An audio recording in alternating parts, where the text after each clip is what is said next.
vlog at ngayon ay palis tayo para ipa-check up si Try J at mag-grocery na rin ng konti. Pero sa grocery hindi ko napapakita kasi pinakita ko na sa iba kong vlog. And yun guys, bago natin umpisa ng vlog na to ay mag-subscribe muna kayo kung hindi pa kayo nakasubscribe at click the notification bell para lagi kayong updated. So tara guys.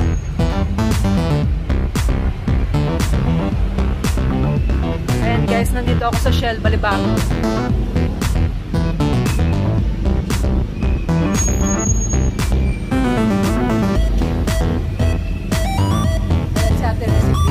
Nagawa na si Try J and tinitignan kung makukuha ba yung sira ngayon or ibabalik na lang siya bukas.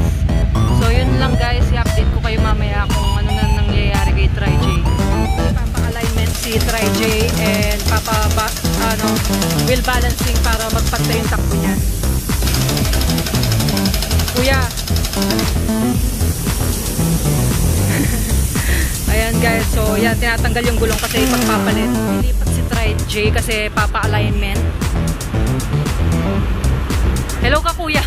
So yan, napwesto na si Try J, so i-align na siya.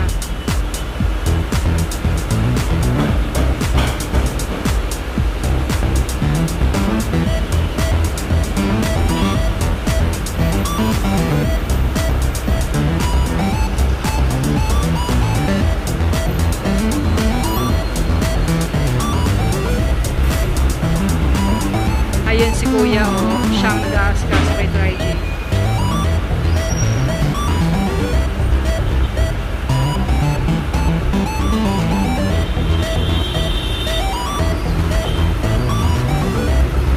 Ang ganda dito guys, sobrang linis.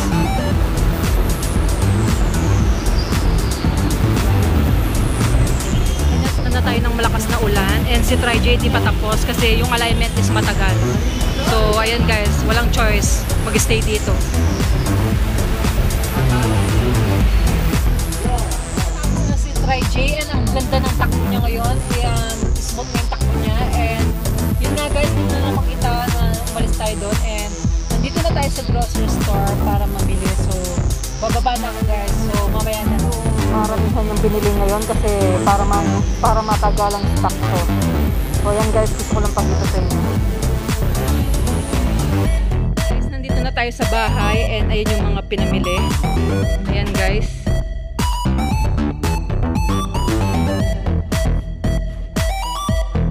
So that's it guys. Sinamahan nyo ako sa pagpapagawa kay Try J and naging okay siya at smooth na ang kanyang takbo. So sa mga hindi pa nakasubscribe, subscribe